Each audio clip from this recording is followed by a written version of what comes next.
Sure. Jurgen, first of all, I just wanted to start with the really sad news yesterday about the passing of Gerard Houllier. Thankfully, tomorrow's fans are allowed in the stadium, so it would be nice for them to be able to pay their tribute. So I just wondered as well what memories you have of Gerard. Only the best. Met him a few times. Since I'm at Liverpool, we were in contact. He texted a lot of times. Very, very supportive man. Great coach, and even better human being. So, very warm personality. Big miss for his family, 100%, for his friends, but for us, for Liverpool as well. True legend of this club. It's a big occasion tomorrow night as well. It's, I suppose, the kind of occasion that Gerard would relish. Two sides, top of the table, tied for points like that. Definitely. And yesterday when I went out here, so what he would have loved to see 100%, especially would be our new training ground, because he was very influential in the rebuild and modernizing of Melwood, and during the construction work here, we were in contact, and he asked me how it will be, stuff like this. So he would have loved to see that. Sadly, he cannot see that, or not from here at least. And yes, tomorrow night I'm pretty sure our supporters will pay tribute in a appropriate way. Will you have Joe Matip available, Jurgen? Don't know yet. Only 2 days ago we played. He left the pitch with back spasm. The physios work pretty much 24 hours on him. So we will see. As today we have another session, and then we will see. I just want to ask you one final thing, Jurgen. It's aside from the game as well. On Thursday, Premier League clubs get to meet again, and I just wonder how hopeful you are that those clubs, like yourselves, that are pushing for 5 substitutes, will get another vote and ultimately be able to persuade the clubs against that to vote in favour of 5 substitutes, and also what importance you put on the introduction of concussion substitutes in the new year as well. Wow. You use your 3 questions, or how many you had. Yeah, I think I pretty much said everything about it, and I don't think, as long as nobody's really, sometimes it feels like I'm the only voice for it. I don't know. I know a lot of people in English football who think exactly the same. You, as journalists, are not very supportive. You are not really interested. You just write what we say instead of building your own opinion. That's the truth. And so there are a few clubs.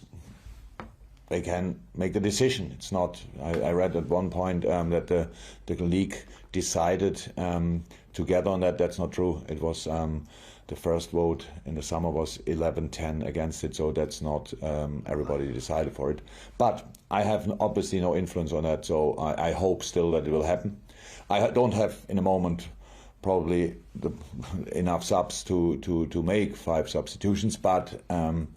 It's, how I said from the beginning, it's not about us. It's in general, it would be the right decision, but it's not my decision, and so I cannot say anything about it. But well, as long as it's not done, then I still hope, of course, for the players, by the way. Yeah. Mandy, Premier League Productions. Hi Jurgen, Jose Mourinho's won so much in the game. Does it surprise you that people seem to always want to try to write him off as they did when he left Old Trafford? And how impressed have you been with the way that his side has started this season? I'm not surprised, because that's the world we are living in. That's how it is. You are very successful until yesterday, probably. If you cannot prove that today, then people go for you. That's how it is. I'm not sure. I don't think he was surprised. But he showed, obviously, comeback, if it was a comeback, I don't know, skills. Very impressive, what he did now at Tottenham. The way they play this year is really good. Yes, he turned them into a result machine. That's how it is. They got results. They have good performances. If they are not on their top, then they still win. They defend collectively. All this kind of stuff. So very impressive. Only 6 points separate the top 9 sides in the table at the moment. Could this be one of the closest title races we've seen, going by what you've seen so far? It looks like, but I don't know how it will be in February, March, April, May. I don't know. But in the moment, it looks like a lot of really, there are always good teams in the league, but some of the teams have run this year, obviously not so much, and that keeps us all together. So nice for the people. Okay, we've now got Ian Kennedy, followed by Carl Markham, followed by Ian from TalkSport, and that will be it for the Open as it stands. But Ian Kennedy from BBC Merseyside. Hi Jurgen, just on Tottenham's threat, which obviously is a big threat with Son and Harry Kane. I think they've combined for 12 goals this season, so keeping them quiet is obviously going to be a big priority. Yeah, but then unfortunately if you keep them quiet, there are still a lot of really, really good players. So how is that? That's now a proper team there with threats from a lot of areas on the pitch. Bergwijn plays an important role, especially in their counter-attacking moments. With Ndombele needed probably a little bit longer to really settle it at Tottenham, but is now 100% there. Shares a little bit of job with Lo Celso, Sissoko.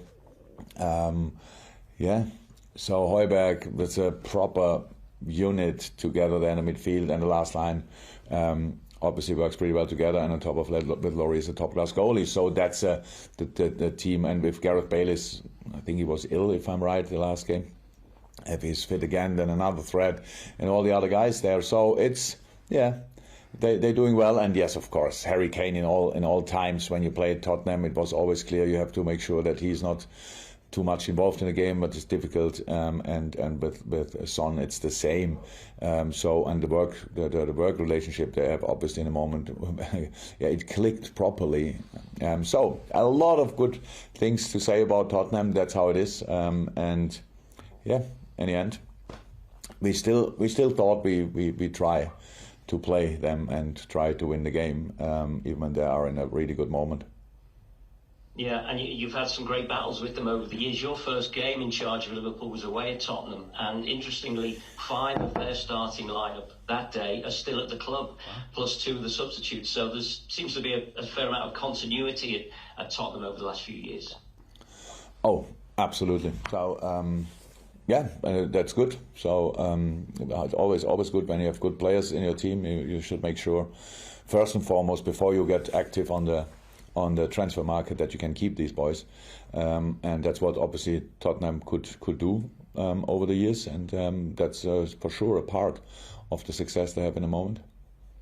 Fantastic. Okay, Carl Markham, followed by Ian from TalkSport, and if those guys in the attendees who want to ask questions in the breakout start putting their hands up, I'll promote you at the end of this section. So Carl, first of all.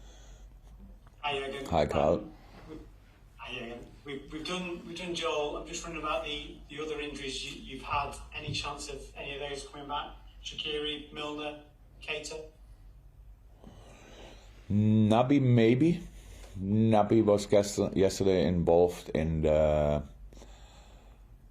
extended warming up, I would say. So there's another session today. We will see how he reacts, and then we will have to make a decision about that. With the others,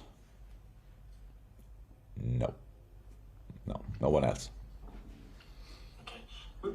With Naby, he seems to be just really lucky with these little knocks. It just interrupts his rhythm, his flow. He doesn't seem to be able to get a run in the team. I mean, I guess that you've looked at the reasons for that, but when are we ever?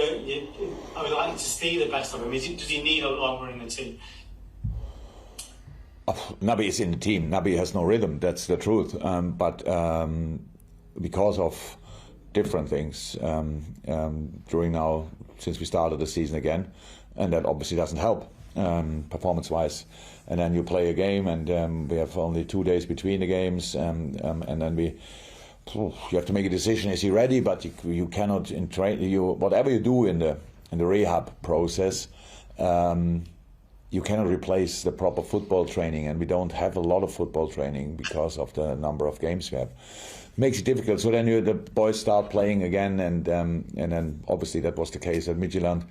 Everybody who saw Naby Keita playing in his absolute best moments knows that was obviously not his best moment, normal and explainable with a lack of rhythm, but still still obvious, and so now we had to make a little step back again with him. It's not too serious. That's why he's in training again. But we will see. But there's nobody's in doubt about Naby's qualities. But when you are injured, then you need to be a little bit lucky that you don't get kind of a re-injury, because with intensity stuff like this, he didn't have that luck, and so we try to be careful as we can. But yeah, and still do exactly the same. So we just try to consider the individual situation of the boys and make then decisions if they're ready to play or not. And then sometimes it works out, sometimes not. Yeah, that's it. Fantastic. And final question in the open section before we go to the embargo, from Ian from TalkSport. Hi Jurgen, how are you? Good. And you? Not too bad. I just wanted to ask you, it's one question but in two really. First of all, styles to play, very different Spurs style of play to yours. Yours is very attacking, very exciting. Spurs can be the sit back and just want to hit teams on the counter attack. So how do you account for that tomorrow? And are you surprised at how well Spurs are doing? I mean, they finished a lot of points behind you last season, and they seem to have made up a lot of ground very quickly. Are you surprised at that? And that's not really funny that you asked me about the last season. So we had obviously some injuries, and we didn't lose a lot of points yet. But we lost some games. That's, I think, somehow normal in the situation we are. But we are not. We are still level with a few clubs in the league. I'm not surprised about the Tottenham development, and the style of play. I'm not sure about what you said. Now I see a lot of similarities with us, to be honest, in the way they set it up, and the way they build up. They have a lot. They play football. Actually, you are right. They are not bothered to sit back on top of that and defend the result and go for counter-attacks. But that's not the only strength of Tottenham. That's probably, if you only read newspapers about Tottenham games, then that could be your impression. But if you watch their games, then you see that they have a proper football side and play real football. You see now Kane dropping in probably in a way Bobby Firmino did it. Then the two quick wingers, right and left. And to defend Kane in these areas is really difficult. Then proper, very offensive midfielder, like a second 10 if you want, with Ndombele or Lo Celso. Then two physically really strong midfielders, but football-wise strong as well. Højbjerg and Sissoko, and so that's football what they play. That's not only counter-attacking. You cannot be top of the league with just counter-attacking, and that's why I just see what I see, and what I see is unfortunately pretty good.